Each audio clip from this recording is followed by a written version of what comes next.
الحمد لله نحمده ونستعينه ونستغفره ونؤمن به ونتوكل عليه ونعوذ بالله من شرور أنفسنا ومن سيئات أعمالنا من يهده الله فلا مضل له ومن يضلله فلا هادي له ونشهد أن لا إله إلا الله وحده لا شريك له ونشهد أن سيدنا وسندنا ومولانا وشفيعنا محمدا عبده ورسوله صلى الله تعالى عليه وعلى آله وأصحابه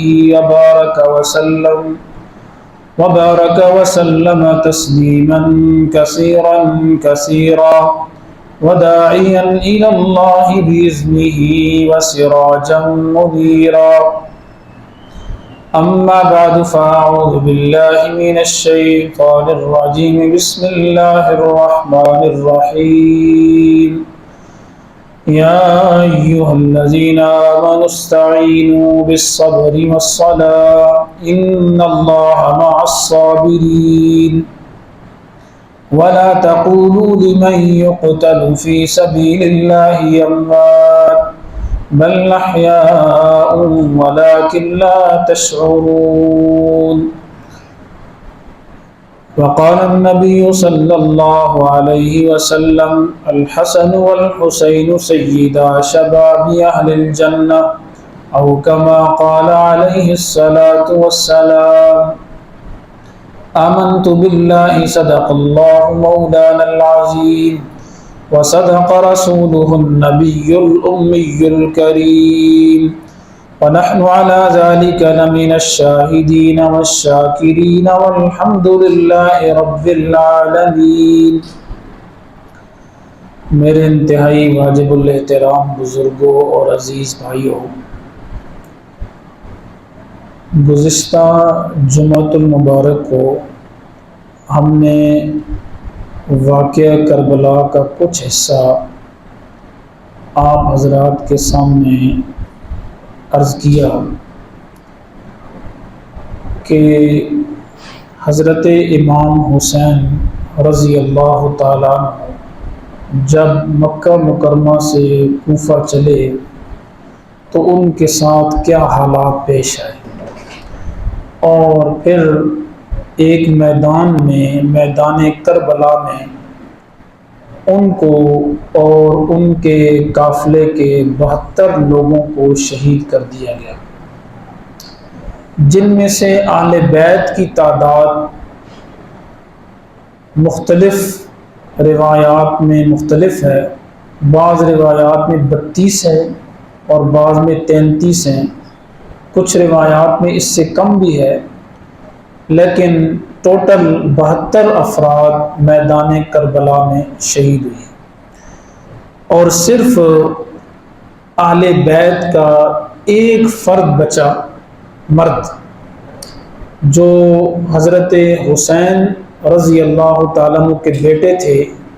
جن کا نام علی تھا، علی بن حسین، اور بعد میں وہ کس نام سے مشہور ہوئے؟ امام زین العابدین کے نام سے مشہور ہوئی۔ اور میں نے آپ کو بتلایا تھا کہ حضرت امام حسین رضی اللہ تعالیٰ عنہ کو جب شہید کیا گیا تو ان کی شہادت کی ذمہ داری کن لوگوں پر عائد ہوتی ہے؟ قاتلان حسین کون ہیں؟ تو یہ میں نے عرض کیا تھا کہ سب سے پہلے نمبر پر قتل حسین کی ذمہ داری یہ اہل کوفہ پر عائد ہوتی ہے، جنہوں نے حضرت امام حسین رضی اللہ تعالیٰ عنہ کو خطوط لکھ کر مکہ مکرمہ سے کہاں بلایا؟ کوفہ میں بلایا، اور پھر ان کی مدد نہ کی۔ پھر مال و دولت کی خاطر، عہدے کی خاطر، پھر مال و دولت کی خاطر یا عہدے کی خاطر یا کسی اور دنیاوی لالچ اور مفاد میں انہوں نے امام حسین کا ساتھ نہیں دیا، تو پہلے نمبر پر اہل کوفہ پر ذمہ داری عائد ہوتی ہے۔ دوسرے نمبر پر شمر، جس نے مذاکرات کو ناکام کیا۔ جب آپ کے مذاکرات عمر بن سعد سے تقریباً ہو چکے تھے تو شمر نے ابن زیاد کو، جو کوفہ کا گورنر تھا، پٹی پڑھائی اور مذاکرات کو ناکام کیا۔ تو قتل حسین کی ذمہ داری شمر پر بھی عائد ہوتی ہے کہ وہ قاتلان حسین میں سے ہے۔ تیسرے نمبر پر عمر بن سعد بھی ہے، جو میں نے عرض کیا تھا کہ مشہور صحابی ہیں، حضرت سعد بن ابی وقاص رضی اللہ تعالیٰ عنہ۔ وہ تو بڑے صحابی تھے، فاتح ایران تھے، 5ویں نمبر پر مسلمان ہوئے اور جنتی ہیں، لیکن ان کا بیٹا، بعض دفعہ اولاد بدترین جانشین ہوتی ہے، تو ان کا ایک بیٹا عمر بن سعد، وہ بھی حسینی لشکر کے مد مقابل تھا، تو اس کو بھی قتل حسین کا ذمہ دار ٹھہرایا جائے گا، اس لیے کہ اس کے پاس یہ آپشن موجود تھا۔ اگر وہ چاہتا تو حسینی لشکر میں چلا جاتا، جیسے حر بن یزید گیا تھا۔ اگر وہ چاہتا تو بالکل پیچھے ہٹ سکتا تھا، لیکن وہ بھی مقابلے میں آیا۔ چوتھے نمبر پر ابن زیاد، جو کوفہ کا گورنر تھا اور جسے یزید نے کوفہ کا گورنر مقرر کیا، اور جس نے حضرت امام حسین رضی اللہ تعالیٰ عنہ کی کوئی شرط منظور نہ کی، جو انہوں نے 3 شرائط ان کے سامنے رکھی تھیں، تو وہ بھی قاتلان حسین میں شمار ہوتے ہیں۔ اور 5ویں نمبر پر قتل حسین کی ذمہ داری یزید پر بھی عائد ہوتی ہے۔ یزید اگرچہ کہاں پر تھا؟ شام میں، دمشق میں، اور یہ واقعہ تو کربلا میں پیش آیا، لیکن یہ فوجیں یزید کی تھی اور ساری فوجیں یزید کے کنٹرول میں تھی۔ اگر وہ چاہتا تو ابن زیاد کو یہ آرڈر دے سکتا تھا کہ حضرت امام حسین رضی اللہ تعالیٰ عنہ اگر میری بیعت نہیں کرتے تو پھر بھی تم نے انہیں قتل نہیں کرنا، شہید نہیں کرنا، ان کو زندہ گرفتار کر کے میرے پاس لانا ہے، اور صراحتاً آرڈر دے دیتا یا خود چل کر آ جاتا حضرت امام حسین کے پاس اور مذاکرات کر لیتا۔ تو بہرحال ان 5 کو قتل حسین کا ہم ذمہ دار ٹھہرائیں گے، اہل کوفہ، شمر، عمر بن سعد، ابن زیاد اور یزید۔ حضرت امام حسین رضی اللہ تعالیٰ عنہ کو جب شہید کر دیا گیا، اور مردوں میں صرف ایک مرد، جو میں نے عرض کیا علی بن حسین، جن کو امام زین العابدین کہا جاتا ہے، وہ بچے، اور وہ اس لیے کہ وہ بیمار تھے، کربلا کے موقع پر بیمار تھے، علیل تھے، اس بیماری کی وجہ سے وہ اس لڑائی میں شرکت نہیں کر سکے اور وہ بچ گئے۔ تو بعد میں یہ جو حسینی قافلہ اور جو اہل بیت کی عورتیں بچی تھیں، جس میں حضرت امام حسین رضی اللہ تعالیٰ عنہ کی 2 صاحبزادیاں بھی شامل تھیں، ایک کا نام حضرت فاطمہ تھا اور ایک کا نام حضرت سکینہ تھا۔ عربی میں لفظ تو سکینہ ہے، لیکن لوگوں کے ہاں مشہور سکینہ ہے رضی اللہ عنہما۔ یہ دونوں بھی بچی۔ حضرت زینب رضی اللہ تعالیٰ عنہ، جو کیا تھی؟ حضرت امام حسین کی بڑی بہن تھی۔ تو حضرت امام زین العابدین کی قیادت میں یہ قافلہ وہاں سے چلا، اور ان کے ساتھ یزیدی فوجیں بھی تھیں، اور وہ لے کر سیدھا سوئے دمشق چل پڑا، دمشق کی جانب، کہ اب ہم یزید کے پاس جائیں گے اور یزید کو اپنا کارنامہ دکھائیں گے کہ جو آپ کا مخالف تھا، جی حضرت امام حسین ہم نے اس کو قتل کر دیا ہے، شہید کر دیا ہے، کوئی جی اہل بیت میں سے مرد باقی نہیں بچا سوائے امام زین العابدین کے، تو وہ ہمیں شاباش دے گا، انعام دے گا۔ جب یہ قافلہ وہاں کربلا سے دمشق کی طرف، شام کی طرف چلا، راستے میں یزیدی فوجیں تھیں، تو تاریخ کی روایات ہیں جو ان کے بارے میں ہم کوئی حتمی رائے تو قائم نہیں کر سکتے، سچی بھی ہو سکتی ہیں، جھوٹی بھی ہو سکتی ہیں، لیکن تاریخی روایات میں یہ لکھا ہوا ہے کہ جو یزیدی فوجیں تھیں انہوں نے اہل بیت کے ساتھ پھر بھی ظلم برقرار رکھا، اور یہاں تک ظلم کیا کہ راستے میں قافلہ چلتے چلتے جب ایک جگہ پر پہنچا، سخت دھوپ تھی، تو یزیدی فوجوں کے پاس پانی ختم ہو گیا۔ پانی ختم ہوا تو جو اس یزیدی فوج کا سربراہ تھا اس نے اپنی فوجوں کو بھیجا کہ پانی لے کر آ جاؤ۔ خود اس نے ایک خیمہ نصب کیا، اپنے لیے اس کے لیے خیمہ بنایا گیا، اور وہ تپتی ہوئی دھوپ میں اس صحرا، جنگل اور ریگستان میں خود تو خیمے کے اندر، سائے کے اندر لیٹ گیا، لیکن رسول اللہ صلی اللہ علیہ وسلم کی شہزادیاں اور اہل بیت، ان کو اس نے سورج کے رحم و کرم پر چھوڑ دیا۔ گرم زمین، تپتی ہوئی دھوپ، اور اس پر اہل بیت کے افراد اور حضرت امام حسین کی بچیاں حضرت فاطمہ اور سکینہ کھلے آسمان کے نیچے، سورج کے نیچے وہ آرام کر رہے ہیں۔ حضرت امام حسین کی جو ایک بیٹی تھی حضرت سکینہ، تو حضرت سکینہ 4-5 سال کی بچی تھی، تو انہوں نے دیکھا کہ دھوپ بہت تیز ہے،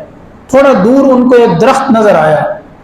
درخت کچھ زیادہ سایہ دار نہیں تھا، تو انہوں نے سوچا کہ چلیں اس درخت کی جو تھوڑی بہت چھاؤں ہے یا سایہ ہے اس کے نیچے میں جا کر آرام کرتی۔ وہ گئیں اور جا کر وہاں پر مٹی کا سرہانہ بنا کر، بچی تھی وہ آرام کرنے کے لیے لیٹ گئی۔ جب وہاں وہ لیٹی تو ان کی آنکھ لگ گئی۔ ادھر سے جب یزیدی فوجوں پانی لے کر آئے تو قافلہ روانہ ہو پڑا۔ قافلہ جب چل پڑا، وہ جو چھوٹی بچی تھی وہیں رہ گئی۔ چلتے چلتے قافلہ جب آگے پہنچا تو حضرت امام حسین کا سر انہوں نے نیزے پر ایسے بلند کر رکھا، اور شہدائے کربلا معلیٰ کے سر نیزوں پر، اور فتح کے لشکر، فتح کی صورت میں وہ جا رہے تھے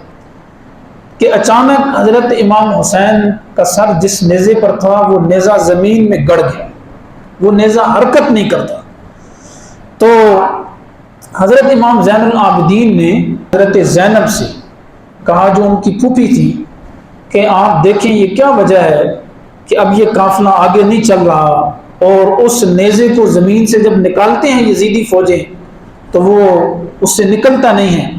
آپ دیکھیں کہ کہیں حسینی قافلے کا کوئی شہزادی، کوئی بچی، کوئی فرد پیچھے رہ تو نہیں گیا۔ حضرت زینب رضی اللہ تعالیٰ عنہ نے سب کو آواز دی، نام لے کر سب نے جواب دیا۔ حضرت سکینہ جب ان کو آواز دی تو ان کی طرف سے کوئی جواب نہ آیا۔ خود سواری سے اتر کر دیکھا کہ اونٹ کا جو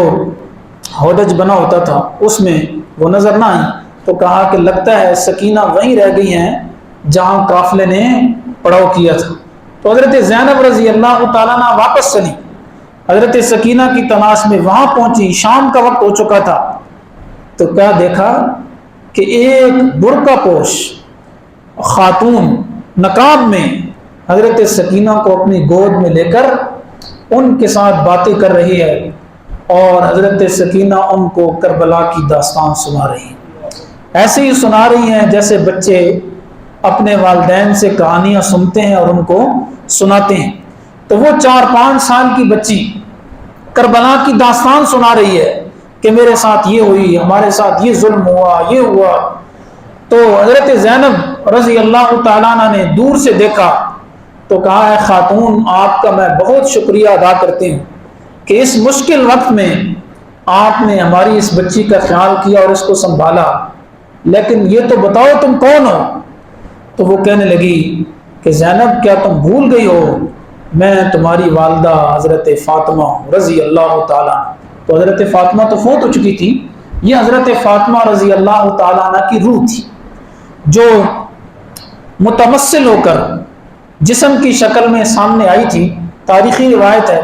خیر، حضرت سکینہ رضی اللہ تعالیٰ عنہ ان کو لے کر حضرت زینب چل پڑی۔ جب یہ قافلہ وہاں دمشق کے قریب وہاں پہنچا شام میں، تو لوگوں کو یہ پتہ نہیں تھا کہ کون لوگ ہیں، یہ کون لوگ ہیں، کہاں سے آ رہے ہیں، اس لیے کہ ذرائع ابلاغ کا اس وقت دور نہیں تھا کہ خبر آنن فانن ملک کے طول و عرض میں مشرق سے مغرب شمالاً جنوباً پھیل جائے۔ یزید کی حکومت نے لوگوں کو یہی بتا رکھا تھا کہ کچھ لوگوں نے یزید کی حکومت کے خلاف بغاوت کی، جن کا سر کچل دیا گیا اور باقیوں کو قید کر کے لایا جا رہا ہے۔ تو لوگوں کو یہی پتا تھا، ان کو یہ بھی نہیں پتا تھا زیادہ تر لوگوں کو کہ یہ اہل بیت کے افراد ہیں یا یہ رسول اللہ صلی اللہ علیہ وسلم کا خاندان ہے، جہاں حضرت امام حسین کی صاحبزادیاں بھی موجود ہیں، ان کو اس چیز کا علم نہیں تھا۔ تاریخی روایات میں آتا ہے کہ جب وہ قافلہ دمشق میں داخل ہوا تو لوگوں نے دیکھا کہ قیدی آ رہے ہیں، تو ایک خاتون وہاں پر اپنے محل سے اور اپنے مکان سے اوپر سے دیکھ رہی تھی کہ قیدیوں کا قافلہ گزر رہا ہے۔ اس نے پوچھا کہ تمہیں کسی چیز کی ضرورت تو نہیں ہے؟ تو حضرت زینب نے کہا کہ ہاں پانی کی ضرورت ہے، کسی نے کہا کھجوروں کی ضرورت ہے، کھانا نہیں کھایا۔ تو اس عورت نے ان قیدیوں کو پانی پلایا، کھجوریں کھلائیں، جو اس کی توفیق تھی اس نے سب کچھ ان کو کھلایا۔ اور آخر میں حضرت زینب رضی اللہ تعالیٰ عنہ سے پوچھنے لگی کہ تم کون لوگ ہو اور کہاں سے آ رہے ہو؟ حضرت زینب نے پوچھا کہ پہلے تم بتاؤ تم کون ہو اور ہماری اتنی زیادہ خدمت کر رہی ہو کہ ہمیں پانی پلا رہی ہو، شربت پلا رہی ہو، کھجوریں دے رہی ہو، ہم تو قیدی ہیں اور قید ہو کر آئے۔ تو اس خاتون نے کہا کہ میں تو حضرت سیدہ فاطمہ الزہرا رضی اللہ تعالی عنہ کی وصیت پر عمل کر رہے ہیں۔ کہنے لگی کہ ایک زمانہ تھا کہ جب میں چھوٹی تھی تو میں مدینہ منورہ میں رہتی تھی، مدینہ منورہ میں، اور مدینہ منورہ میں حضرت فاطمہ رضی اللہ تعالیٰ عنہ کے گھر میں میں نوکرانی تھی، خادمہ تھی، ان کی خدمت کرتی تھی۔ تو مجھے بی بی فاطمہ کی ایک وصیت یاد ہے کہ بی بی فاطمہ نے یہ فرمایا تھا کہ اے خاتون، اگر زندگی میں تمہارا پالا اور واسطہ قیدیوں سے پڑے اور قیدیوں کی خدمت کرنے کی توفیق ملے تو کبھی قیدیوں کی خدمت سے پیچھے نہیں ہٹنا۔ میں تو بی بی فاطمہ کی اس وصیت پر عمل کر رہی ہوں۔ اس نے یہ بات حضرت زینب رضی اللہ تعالیٰ عنہ کو بتائی اور کہنے لگی کہ بس میری اب ایک خواہش رہ گئی ہے، میرے لیے دعا کر دو۔ جب میں مدینہ منورہ میں ہوتی تھی تو حضرت فاطمہ کی دو صاحبزادے تھے، حضرت حسن اور حسین، اور ان کی ایک صاحبزادی تھی حضرت زینب۔ تو وہ اس وقت چھوٹے تھے، پتہ نہیں اب کس حال میں ہیں۔ میں نے سنا ہے کہ حضرت امام حسن تو دنیا سے چلے گئے ہیں، حضرت امام حسین اور حضرت زینب اگر زندہ ہوں تو بس تم مسافر ہو، قیدی ہو، اللہ تعالیٰ سے دعا کر دو، بس میری یہی زندگی کی تمنا ہے کہ میری ان دونوں سے ملاقات ہو جائے۔ جب اس نے یہ بات کہی تو حضرت سیدہ زینب رضی اللہ تعالیٰ عنہ نے کہا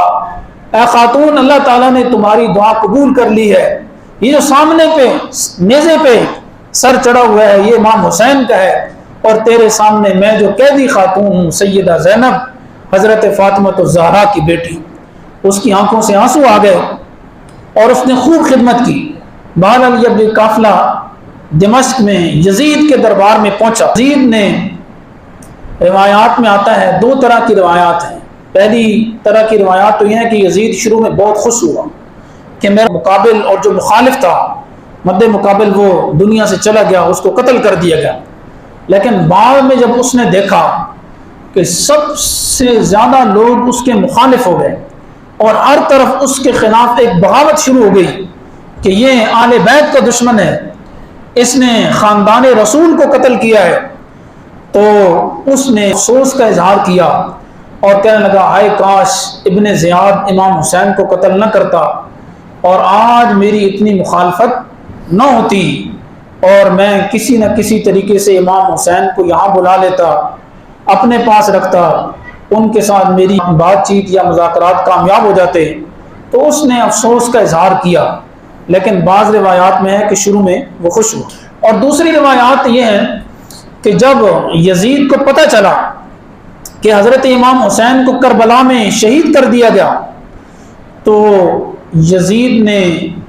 ابن زیاد پر لعنت کی۔ ابن زیاد یزید کا گورنر تھا، اور کہا کہ اللہ تعالیٰ ابن زیاد کو ابن مرجانہ اور ابن سمیہ بھی اس کو کہا جاتا ہے، اس پر لعنت کرے۔ میں نے یہ تھوڑا ہی کہا تھا کہ امام حسین کو قتل کر دو یا ان کو صفحہ ہستی سے مٹا دو، میرا مقصد تو یہ تھا کہ میرے حق کے لیے بیعت لو، ان کو گرفتار کر کے میرے پاس لاؤ۔ لیکن ابن زیاد نے امام حسین پر اور آل بیت پر ظلم کیا اور ان کو شہید کر دیا، تو یزید نے افسوس کا اظہار کیا، اور اس نے آل بیت کے ساتھ روایات میں یہ بھی آتا ہے جب اس کے دربار میں پہنچے تو بہت زیادہ نرمی کا معاملہ کیا، ان کا اکرام کیا اور ان کو اپنے مہمان خانے میں ٹھہرایا، اور پھر بعد میں ایک صحابی حضرت نعمان بن بشیر رضی اللہ تعالیٰ عنہ کو بھیجا کہ جاؤ اور جا کر ان کو مدینہ منورہ چھوڑ کر آ جاؤ۔ یہ جو تاریخی روایات ہیں ان کو پیش نظر رکھتے ہوئے کچھ لوگ کہتے ہیں کہ یزید امام حسین کا قاتل نہیں ہے، اس لیے کہ اس کے دل میں نرمی پیدا ہو گئی تھی، اس نے آل بیت کے ساتھ اچھا سلوک کیا، وہاں کچھ عرصہ وہ رہے، اس نے ان کی مہمان نوازی میں کوئی کمی نہیں کی۔ لیکن میرے دوستو یہاں پر کئی سوالات اٹھتے ہیں۔ سوال یہ اٹھتا ہے اگر یزید کو حضرت امام حسین اور ان کے خاندان کے ساتھ اہل بیت کے ساتھ اتنی زیادہ ہمدردی تھی تو اس نے قاتلان حسین سے بدلہ کیوں نہیں لیا؟ اس لیے کہ جن لوگوں نے حضرت امام حسین کو شہید کیا تھا یہ کون لوگ تھے؟ یزید کی فوجیں تھیں، یزید کا لشکر تھا۔ اگر وہ چاہتا تو وہ عمر بن سعد کو معزول کر دیتا، ابن زیاد کو معزول کر دیتا، شمر کو معزول کر دیتا، اگر وہ چاہتا تو یہ سارے کام کر سکتا تھا، ان کو گرفتار کر لیتا، جیل میں ڈلوا دیتا، لیکن اس نے کوئی انتقامی کارروائی نہیں کی، بلکہ ان کو اپنے عہدوں سے معزول بھی نہیں کیا۔ اس لیے ہم تاریخی روایات کی بنا پر یہ نہیں کہیں گے کہ قتل حسین کی ذمہ داری یزید پر عائد نہیں ہوتی، نہیں، قتل حسین کی ذمہ داری یزید پر عائد ہوتی ہے۔ اگر وہ بہت زیادہ مخلص تھا تو اسے چاہیے تھا کہ پھر وہ ان لوگوں نے حضرت امام حسین کو شہید کیا ان سارے فوجیوں کو معزول کر دیتا اور ان کو سزا دلواتا۔ یہ اس کی بہت بڑی غلطی تھی۔ اس لیے بہت سارے لوگ یزید کے حق میں بولتے ہیں اور یزید کو جنتی ثابت کرنے کی کوشش کرتے ہیں، نیک صالح اور متقی بنانے کی کوشش کرتے ہیں۔ سنت والجماعت کی رائے یہ ہے کہ اس کا فسق و فجور مسلم تھا، وہ ایک ظالم حکمران تھا، اگرچہ یہ اپنے آپ کو مسلمان کہتا لیکن اس کا فسق و فجور یہ مسلم تھا اور ظالم حکمران تھا جس نے آل بیت کے ساتھ ظلم کیا۔ اب اس کا معاملہ اللہ تعالیٰ کے ہاتھ میں ہے کہ کل قیامت کے دن اللہ تعالیٰ کی عدالت لگے گی تو یزید کے متعلق کیا فیصلہ ہوگا۔ درمیانی اور اعتدال والی رائے یہی ہے بلکہ اس کو ظالم، جابر، فاسق، فاجر حکمران کہا جائے جس نے اپنے دور اقتدار میں اور دور حکومت میں بہت غلط کام بھی کی۔ اگرچہ اس کے دور اقتدار میں شروع میں کوئی دو چار کام اچھے بھی تھے، لیکن زیادہ تر کام جو اس نے کیے کہ اہل بیت پر ظلم کیا، جی امام حسین کو اس کی فوجوں نے شہید کیا۔ پھر اگر دیکھا جائے حضرت امام حسین رضی اللہ تعالیٰ عنہ کی شہادت کے بعد بھی مرتے مرتے جب وہ دنیا سے جا رہا تھا نا تو مکہ مکرمہ پر اس نے چڑھائی کر دی، مکہ مکرمہ پر چڑھائی کر دی۔ حضرت عبداللہ بن زبیر رضی اللہ تعالیٰ عنہ صحابی رسول تھے، ان کے مقابلے میں آ گیا۔ تو بہت ساری یزید کی غلطیاں ہیں جس کی وجہ سے ہم یزید کو نیک اور صالح نہیں کہتے بلکہ اس کو فاسق فاجر کہتے ہیں۔ اس کی بڑی غلطی تو میں نے بتایا یہی تھی کہ وہ اپنی فوجوں سے انتقام لیتا جنہوں نے امام حسین کو شہید کیا، اور اگر وہ رونے دھونے میں اتنا ہی مخلص تھا اور اسے آل بیت کی شہادت پر اور امام حسین کی شہادت پر اتنا ہی غم ہوا تھا تو اس کی دوسری غلطی یہ تھی کہ وہ ایک تھا اپنی فوجوں کو آرڈر دے سکتا کہ امام حسین کو اور ان کے خاندان کو کسی صورت میں تم نے شہید نہیں کرنا، قتل کر کے نہیں لانا بلکہ ان کو گرفتار کر کے لانا ہے۔ یہ اس کی دوسری غلطی تھی۔ اس نے کوئی تاریخ کی کتابوں میں اس کی طرف سے واضح آرڈر نہیں ملتا کہ اس نے کہا کہ امام حسین کو آپ نے قتل نہیں کرنا۔ جیسے میں نے بتایا نا کہ بعض روایات کے مطابق شروع میں وہ خوش بھی ہوا۔ تیسری غلطی یزید کی یہ بھی تھی کہ اگر یزید چاہتا تو حضرت امام حسین سے خود مذاکرات کر لیتا اور خود مذاکرات کر کے جی یہ واقعہ کربلا کی نوبت ہی پیش نہ آتی، خود ان کی محفل میں آ جاتا، جی دمشق سے اور شام سے چلتا اور مکہ مکرمہ میں آ جاتا اور آ کر کہتا کہ آپ صحابی رسول ہیں، آپ حضور کے نواسے ہیں، مولا علی کے بیٹے ہیں، آپ کا بڑا مقام ہے، میں صحابی نہیں جی، مجھے یہ ساری نسبتیں حاصل نہیں ہے، اس لیے میں آپ کے سامنے بیٹھتا ہوں، آپ کی کیا شرائط ہے، میرے ساتھ آپ مذاکرات کریں۔ لیکن جب اس کو اقتدار ملا تو حکومت اور اقتدار کا ایسا نشہ تھا کہ اس نشے کی وجہ سے اس ظالم نے یہ گوارا ہی نہیں کیا کہ نواسہ پیغمبر کے پاس آئے اور ان سے مذاکرات کرے، بلکہ ادھر ہی اس نے اپنی فوجوں کو بھیج دیا کہ جاؤ امام حسین سے میری بیعت لے کر آ جاؤ۔ تو یہ اس کا طریقہ اور رویہ بالکل غلط تھا کہ اس نے حضرت امام حسین رضی اللہ تعالیٰ عنہ سے بیعت کا مطالبہ کر دیا، جو اتنے بڑے آدمی تھے جی، حضور کے نواسے بھی تھے اور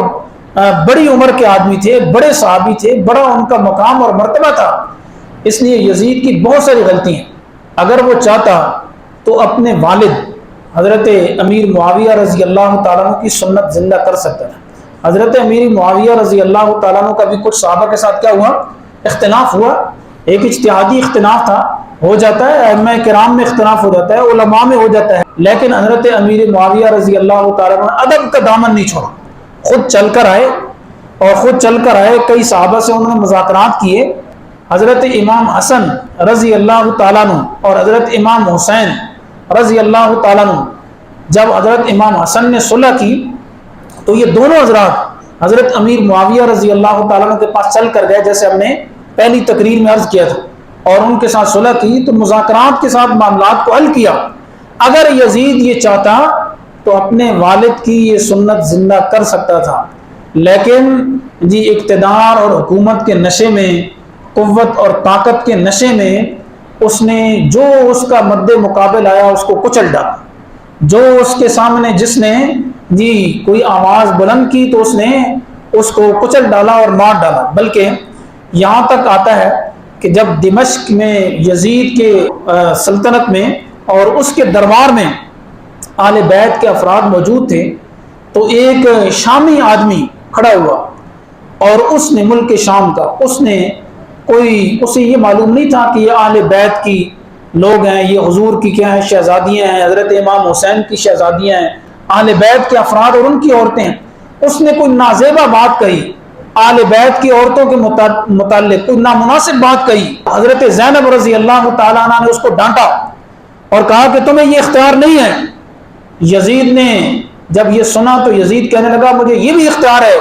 اگر میں چاہوں تو میں یہ بھی کر سکتا ہوں۔ تو حضرت زینب رضی اللہ تعالیٰ عنہ کہنے لگی اے یزید، جب تک تم ہمارے نانا کا دین اور ہمارے نانا کا کلمہ پڑھتے ہو تو تمہیں یہ حق حاصل نہیں ہے۔ جب یزید نے یہ بات سنی تو وہ خاموش ہو گیا۔ تو اس آدمی کو تب پتہ چلا کہ یہ تو آل بیت کی عورتیں ہیں، تو اس نے ادھر ہی دربار میں کھڑے ہو کر یزید کے سامنے کہا کہ اللہ تجھ پر لعنت کرے، تو کیسا کمینہ اور بدبخت آدمی ہے کہ یہ آل بیت کی عورتوں کو تم نے قیدی بنا رکھا ہے، اور شہدائے کربلا کے سروں کو تم نے نیزے پر چڑھا کر جشن منا رہے ہو، کون سی فتح کا جشن منا رہے ہو۔ جب اس نے یہ بات کہی تو یزید اس قدر جابر اور ظالم تھا کہ اس نے اپنے جلاد کو حکم دیا کہ اس کا سر یہیں قلم کر دو۔ دربار میں وہیں اس کا سر قلم کر دیا گیا۔ تو میرے عرض کرنے کا مقصد یہ ہے کہ یزید سے بہت ساری غلطیاں ہوں، اس لیے یزید کو جو لوگ نیک اور صالح ثابت کرنے کی کوشش کرتے ہیں غلط کرتے ہیں جی، اور جو یزید کی دوسری طرف بھی کیا ہے افراط کا شکار ہو جاتے ہیں وہ بھی غلط کرتے ہیں۔ اعتدال کی رائے ہے، مگر وہ قافلہ جو شام میں پہنچا تھا کچھ دنوں کے بعد وہاں سے کہاں آ گیا، مدینہ منورہ میں آ گیا، اور مدینہ منورہ میں امام زین العابدین اور حضرت نعمان بن بشیر رضی اللہ تعالیٰ عنہ اس قافلے کے ساتھ کچھ یزید نے اور آدمی بھی بھیجے کہ ان کو مدینہ چھوڑو، اس لیے کہ یزید کو معلوم ہو گیا تھا کہ اگر یہ لوگ یہاں پر رہے تو پھر ایسے ہوگا کہ لوگ میری دشمنی میں باہر آ جائیں گے، میری حکومت کا تختہ گر جائے گا۔ تو اس نے اہل بیت کی عورتوں کو مدینہ میں بھیج دی۔ حضرت امام زین العابدین رضی اللہ تعالیٰ عنہ بہت رویا کرتے تھے، اور جو ان کی زندگی بچ گئی اللہ تعالیٰ کے سامنے بہت روتے، جب بھی بیٹھتے تو زندگی میں روتے رہتے۔ کسی نے ان سے پوچھا کہ بھئی کیوں روتے ہو اتنا زیادہ؟ انہوں نے کہا کہ حضرت یعقوب علیہ السلام کا ایک بیٹا یوسف ان سے الگ ہوا، تو وہ ان کے فراق میں اور جدائی میں 40 سال روتے رہے، قرآن کہتا ہے وَبْيَضَّتْ عَيْنَاهُ مِنَ الْحُزْنِ کہ رونے کی وجہ سے ان کی آنکھوں کی بینائی چلی گئی. کہا میرے سامنے تو سارا خاندان نبی کا خاندان کٹ گیا, میں کیوں نہ رہوں. امام زین العابدین راتوں کو اٹھ کر اللہ تعالیٰ کے سامنے گریہ اور آوازاری کرتے, سب کچھ جی اتنی بڑی قربانی دینے کے باوجود بھی. حضرت امام حسن بصری فرماتے ہیں کہ رحمہ اللہ تعالیٰ ایک دفعہ صبح کا وقت تھا, میں اٹھا اور بیت اللہ میں میں نے دیکھا کہ ایک آدمی بیت اللہ میں کھڑے ہو کر دعا کر رہا ہے, یا اللہ مجھے معاف کر دے, یا اللہ ہمیں معاف فرما, اور بہت زیادہ رو رہا ہے. میں جب قریب گیا تو وہ حضرت حسین کے بیٹے امام زین العابدین تھے, علی بن حسین. میں نے کہا کہ یہ کیسا خاندان ہے جس نے سب کچھ دین پر لٹا دیا اور پھر بھی اتنی آوازاری کر رہا ہے, پھر بھی اتنا رو رہا ہے کہ یا اللہ ہمیں معاف کر دیں. آج تو ہم ایک رات کو اٹھ کر تہجد پڑھ لینا, اگلے دن ہمیں لائٹیں نظر آنا شروع ہو جاتی ہیں, ہمیں کوئی جگنو بھی نظر آئے تو ہم کہتے ہیں ہمیں کسی اللہ والے کی طرف سے اشارہ مل گیا. ایک دن اٹھ کر شب برات میں عبادت کر لیں یا پاک راتوں میں جاگ لیں تو اگلے دن منتظر ہو جاتے ہیں وہی کہ شاید اب آسمانوں پر سے وہی آ رہی ہے. لیکن خاندان رسول نے اتنی بڑی قربانی دے دی,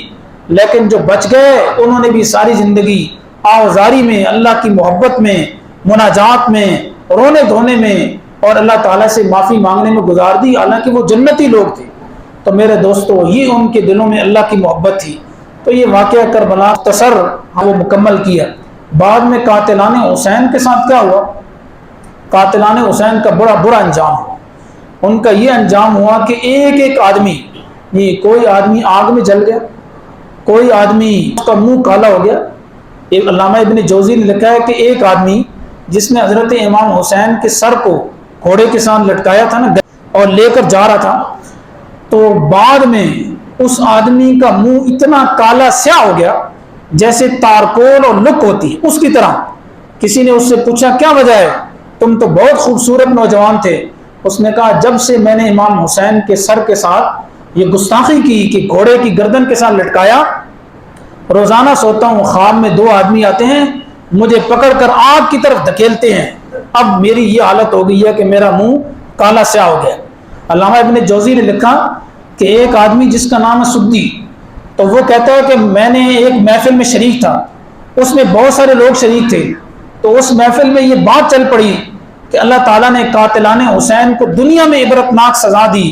کہ اللہ نے آخرت کی سزا تو ہے ہی ہے اور بڑی سزا ہے, لیکن دنیا میں بھی ان کو سزا ملی. تو ایک آدمی وہاں سے اٹھا اور کہنے لگا میں بھی قاتلان حسین میں سے تھا, مجھے تو کوئی سزا نہیں ملی, میں نے بھی امام حسین کے قتل میں شریک تھا. وہ واپس گیا گھر اور چراغ کو درست کرنے لگا تو چراغ گرا اور اس کے کپڑوں کو آگ لگی اور وہ وہیں جل کر کوئلہ بن گیا. اور وہ سدی کہتے ہیں کہ صبح جا کر میں نے اس آدمی کو خود دیکھا کہ وہ کوئلہ بن گیا. تو جتنے بھی قاتلان حسین تھے, شمر تھا, ابن زیاد تھا, عمر تھا, ان کو سب کو بعد میں قتل کر دیا گیا. تو عرض کرنے کا مقصد یہ ہے کہ اللہ تعالیٰ نے قاتلان حسین سے دنیا ہی میں بدلہ لیا. یہ واقعہ کربلا جو ہم نے 3 جمعوں میں بیان کیا آپ کو, اس کے تینوں جو پارٹس ہیں وہ مل جائیں گے اگر آپ واقعہ کربلا کو سمجھنا چاہتے ہیں یوٹیوب پر. امام حسین نے اتنی بڑی قربانی کیوں دی؟ کیا اقتدار کی خاطر دی,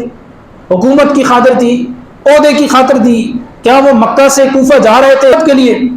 اور اس لیے جا رہے تھے کہ میں وہاں پر تخت پر قابض ہو جاؤں؟ نہیں. حضرت امام حسین رضی اللہ تعالیٰ عنہ سارے اس واقعے سے معلوم ہوتا ہے کہ مکہ سے کوفہ اس لیے جا رہے تھے کہ کوفہ کے لوگوں نے آپ سے کہا کہ یہاں قرآن و سنت کے احکام کی پامالی ہو رہی ہے, آپ آئیں قرآن و سنت کے قوانین کو نافذ کریں, آپ آئیں اسلام کا عادلانہ نظام قائم کریں. یہاں یزید کی فوجوں نے قرآن و سنت کے احکام کو پامال کر دیا ہے, تو وہ صرف احیاء سنت کے لیے,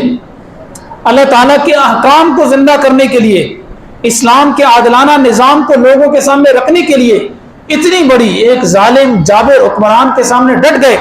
اتنی بڑی قربانی انہوں نے یہ دی اور رہتی دنیا تک مجھے آپ کو بتایا کہ بھائی آدمی کلمہ حق کہے